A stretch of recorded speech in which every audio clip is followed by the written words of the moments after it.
Hi guys, this is Jake at Canadian Cutting Edge, and today we're taking a look at a military knife. It's also available to consumers, and it has been for quite a while. It is a Gerber knife. Gerber's main income is making military knives. Making consumer knives is basically a secondary job for them. I don't know if they let their numbers come public. I don't have hard and fast data to back that up, but that's what I hear. And that might explain why some of their consumer knives just aren't quite up to snuff sometimes. And some of their knives are actually quite good. We're taking a look at the DMF today. This knife was designed over 10 years ago. You can get it in this Tanto, and you can get it in a sort of a cross between a Spey blade and a Tanto, kind of if they got together and made a baby. There's also a number of different steels that this knife has come out with. I've read 420 high carbon. You can also find it listed with 7CR17 MOV, which is a lot like 440A, 440 stainless steel. And that's the main complaint about these knives. I got this knife from a viewer of the channel. He's actually become a good friend. He's a military knife collector. And he says he got this knife handed to him directly by a Gerber representative when he was on a military base a while ago. And he still has strong contacts with the military himself, and he served in the military. And, he knows a lot about military knives. And this comes with S30V now. I prepared for the review, and what I usually do after I'm ready to do the review and I've got all my notes made up, I sometimes go and I watch other reviewers and see what they had to say, see if I've overlooked and missed a problem or something. I always wait until after because I don't want them influencing my opinion on my own raw look at it. And I looked at a review by Kevin Cleary. He's a fellow Canadian out of Ontario, and his YouTube review of this knife was pretty scathing. Everything that you can see right now, well, maybe not everything, almost everything you can see right now, he really, really liked. And then almost everything you can see right now, he really, really disliked. And I agree with a whole lot of his complaints. He had in his hands one of the knives, I think he said it was 420 high carbon, and the two just don't match up on that. 7CR17, not a chance. 420 is better. 420 high carbon is better than 7CR17 by, in my opinion, a significant margin. Maybe some of his arguments might be null if he had one that had S30V on it. And so we're going to take a good close look at this knife. So let's take a good look at this thing. Stick around.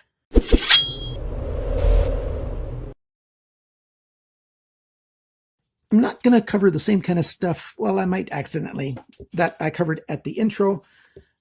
Let's start off by taking a look at this handle. We've got substantial G10 slabs here. That gives the knife an awful lot of strength.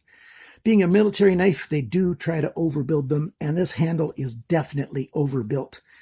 So we've got steel liners. They add a lot of strength to start with. And then this substantial G10, a lot of strength there. You've got a steel pommel here with a striker on it.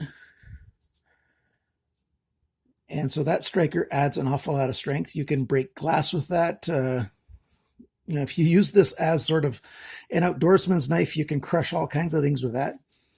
And you could sharpen up one of the edges and turn that into a ferro rod striker without any difficulty.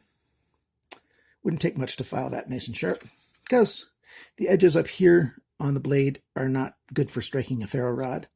Although you could do it to one area up here, but we're talking about the handle, aren't we? You've got nice texture on this G10 here, good grippiness. They've recessed the screws, good touch. There's a lot of attention to detail here. Take a look at the pocket clip.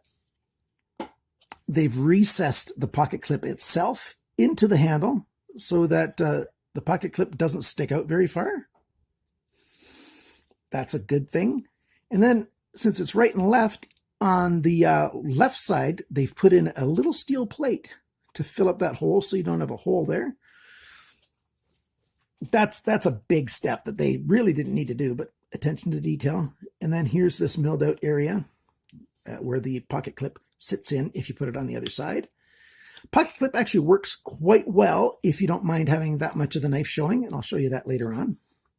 You've got a very strong choil here in the sense that, once your hand is in there, it's locked into place. If you strike something and your knife comes to a very abrupt stop, very small chance that your hand's going to skip over that and come to the cutting edge. So primary choil, index finger choil, and then the other two have some good jimping on them. So for reverse grips, you really get a good grip because these are your strong fingers then. And so that comes on the jimping. You can even do the reverse grip, and that's a little less comfortable, but that works too. You could do your grip over the pommel. That works quite well. My hands are large, bordering on extra large, and it fits this knife very, very well. My friend who gave this to me, yeah, he gave it to me. The viewer says this is just slightly too small for him, so it's not comfortable enough. And so he sent it over, and I'm just happy to do a review on it, even though this knife has been around for quite a while. It's a little tricky to find this knife in the marketplace anymore, except for with the much lower end steel. You've been looking at this lock, haven't you? What kind of lock is that? That's like a modified access lock. But what we have is we've got an arm that slides back in here, and then in this section, behind this plate is a spring that pushes that forward. And other than that, the way this part works, the rest of it functions just like a access lock. On the top of the tang of the blade right here, so the blade's like that, it rests on top of there, and that's what stops it from being a free knife. That's what locks it up. So it's ambidextrous because you can pull back on either side. If you want to take it apart, you've got Torx screws on either side. And this is much more comfortable than the Ganzo access locks to actuate and unactuate. And you can, if you're holding it, you can use the lock itself to flick the knife back and forth. Or, of course, you can use the thumb studs and do it that way. I'm having a little bit of trouble still with my right hand because where I cut my finger, it's still healing up. Yeah, so there you go. That is most of the handle, and the handle is done very, very well. I didn't talk about the lanyard hole. So the lanyard hole goes through the steel pommel. So that's a super strong lanyard hole. If you tie that on something, it's not going to rip out. Whatever you're tying it onto, that's what's going to fail. Like if you got 550 paracord, that's the cord that's going to rip and wreck or fray before this comes apart. Two big screws on either side into that steel to hold it together. It's a little bit of jimping up here on the thumb pad area, so that's also a good texture. And then you've got a strong riser there, so it really, really locks in the hand very, very well. Good handle on this knife. This handle is around 5 inches long. You put on a superior blade to this handle, and this is an obscenely good tactical kind of knife if you put a tactical blade on it. I can see why the military decided to buy this. And I'm talking about the Canadian military. I don't know if the American military has this knife or not. Strong, strong knife. Now let's talk about the blade, because we've got problems here. 5-inch handle, sub 3-inch cutting edge. Well, it's right on 3 inches for the cutting edge. But part of that is serrated. I'm not a big fan of serrated cutting edges or partially serrated. It's okay sometimes, but 3 inches, 5 inches, 3 inches, 5 inches. That's not proportional at all. If this is 5 inches, this should be 4.5. That's the way, is a proper ratio for your knife to handle kind of thing. And I usually don't talk about the knife handle ratio because most knives, it's not a big deal. This is a problem. I don't know were they thinking that this is supposed to be a forward choil, so that you can use it like this if you want to? I hope not, because the steel's pretty thin here for over half of it. And when you do that, then your thumb comes up here, and now your thumb's resting on a thin edge because you've got a swedge here. So that doesn't make sense. So if they weren't thinking of this as a forward choil, then why didn't they bring the blade back to, close to the handle? I don't know. I just don't know. Because you like to have your cutting finesse often right close to the handle when you're doing some, delicate stuff. You've got what? Over a 1/4 inch by the time you get to the front of here. So you've got almost half of an inch right there that you're away from the blade to start with. And then you've got another long distance there. So how far away from the cutting edge is your finger? Almost an inch. Well, it's over 1.25 inches from your finger here to before you start getting to the serrated. That's just way too much. And in metric, that's like 3.3 centimeters. Not good, Gerber. Not good at all. On an otherwise decent blade, from here forward, I like the thing. That's a good blade. It's just this section in here that I really dislike. I was finished recording the video, and then I realized I should check up on the automatics. And the automatics fix this problem with the blade that I've been complaining about, or at least most of it. They have the knife going up to the handle, and then there's just a tiny little spot where, the end of the knife is that's not sharp. And so the whole blade is sharpened right down to the end. So if they did that with the automatic, why are they still doing this with the folder? It could be that when they've got a contract signed with a certain military, if they make a change, they have to totally go through the whole process of reapplying for their knife to be selected. I don't know exactly how that works, but there are some very strict rules when military, contracts are written up for products. You can't just, the vendor can't just go and, or the manufacturer can't just go and change the product on them and send it back to them, even if they make improvements like that. So I hope they find a way to make an improvement. Even though this is an older knife, it deserves to be fixed. I wish they'd make it for consumers an option of partially serrated or not. Military might have requested serrated, so I'm not going to go over that too much and say that's too big of a problem, but that serrated edge should have come much closer to the handle. The serrations are quite nice. They're done very well. And so the whole serrated area is right around 1 inch long. And that's all you get for serrations. Then you've got just under 1 inch there, or right at 1 inch. And then again, you've got 1 inch right there. And that's, just a little over 2 centimeters. So a little over 2 centimeters there, a little over 2 centimeters there, and then a little over 2 there. Okay, with S30V steel, not bad at all if they would have made that steel go back farther. Before we do the dimensions, let's go over some of the other specs. Gerber, model is DMF Tanto. It's made in China. It doesn't say anywhere on this knife. I'm not sure the other ones might say it or not. I don't know. It's made in China. This thing's S30V steel. That's Rockwell around 59, give or take a tiny bit. They don't tell us what the coating is, but the coating's not all that great. It's an okay coating, but it's not anything special. You've got a backspacer here, and then you've got this lock. What do they call this lock? I forget what name they called it. Wedge lock. It's an ambidextrous wedge lock. That's what they call it. Stop pin, huge. Look at the size of that stop pin. I really like that. That's another good attention to detail for a nice, strong military knife. You've got 2 white nylon washers. White nylon washers are very durable, easy to clean. They'll last for a long time. I don't mind white nylon washers at all. 15, 20 years ago, maybe, not so much, but these days I don't mind. That's back when they had plastic washers and stuff. Nylon is a really good material, and it's plenty slick enough to offer, to make it a knife that works well. I talked about the pocket clip being right and left. And this I find a little bit odd as well about this knife. And that is the angle of the grind here. Why, oh why, did they make it 23 degrees?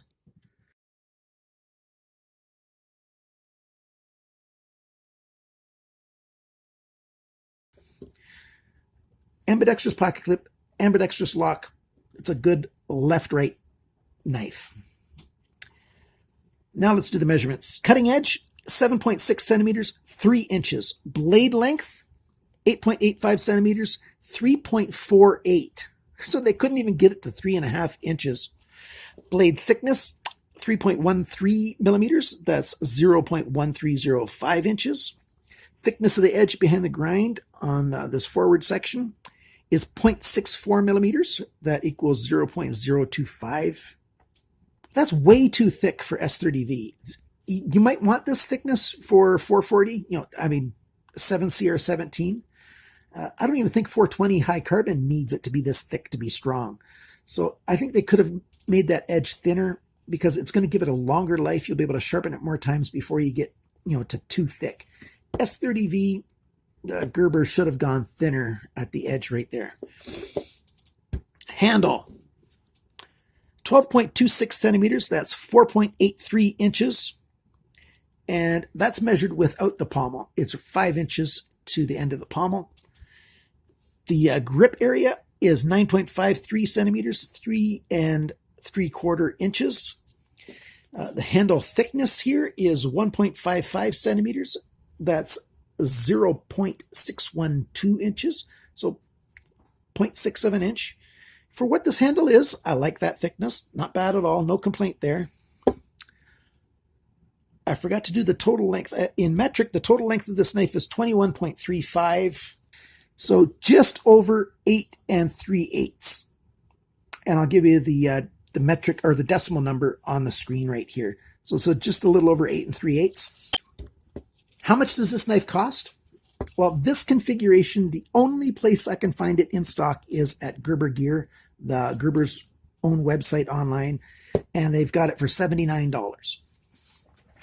If you don't mind having the 7CR17 steel handle, you can find it for $50, $59, right around there all day long at a few places. Not very many places still have it. The few places that list it with S30V, Blade HQ has an S30V listing, $179.95. So $100 more than Gerber Gear's asking for it. Blade Ops, $189.95. And Gerber Gear's asking $79. Beware if you go to Gerber Gear and you decide you want the other style blade, you're not getting S30V on that guy. That guy's 7CR17. Be very careful. Keep your eyes open for what you're buying. What do I think of this lock? I think that if it was a good lock that kept on performing well, then Gerber would have put it on other knives. And yet this is the only knife, the DMF, that they put this lock on. I haven't experienced any problem with this, but that simple fact that they didn't use it anywhere else tells me there's probably something that I don't know about wrong with this. Now, that is totally without any objective details, information at all. That's just my own subjective interpretation of what I think, the business would function at, with their decision making. Maybe it is a very substantially good lock that's got no problems that they know of at all. But I found a problem. There's slight blade play up and down. So in that case, this way, if the knife is like this, up and down, there's just a little bit of blade play because of the way this lock functions. It's exactly because of the way the lock functions. Side to side, no blade play at all. So the lock is kind of cool. I sort of like it. I'm not sure if it's super durable or not. Striking pommel, I really like that. It works great. Lanyard hole, plenty big enough to, you can use any kind of material that you want to tie up. Pocket clip, I really like all the attention to detail on how they made it. See, what do you got there? You've got 3/4 of an inch sticking out of your pocket. That's, so what? Yeah, 2 centimeters of knife sticking out of your pocket. That's not a big problem, and I'm not as particular about that as a lot of people are, but you can see right here, they could have saved that, it's a little more than 1/8 of an inch there, isn't it? So let me put that on there. Yeah. There's a little more than 1/8 of an inch that they could have easily eaten up and brought it right to the edge of that hole And that would be a fair bit better already. So there you go. I really like the recessed screws. I really like the jimping that they've got here and here. The overall handle shape and everything. Remember, this is designed for men's hands in the military. So it's not designed for small men's hands. It's designed for medium and large, and maybe extra large, but my friend's got extra large and he doesn't quite like this knife. Thankfully, there's more than one knife that you can choose from if you're in the military. Cons: weight, too heavy. This thing is 184 grams, 6.5 ounces. It's not a big con, it's a small con. I don't, 6.5 ounces isn't bad. I would like it a fair bit more if it was 5.5 ounces, but 6.5, not bad, but it is a con. I forgot to mention this before. This side's got a totally flat screw on the pivot. This side's got a rounded screw. It kind of struck me as odd when I first saw it. But it's got this is the screw that you adjust with right here. So maybe that's just to remind you to adjust the pivot with that screw there. I'll open it up and show you the inside. You can see pictures of that right now.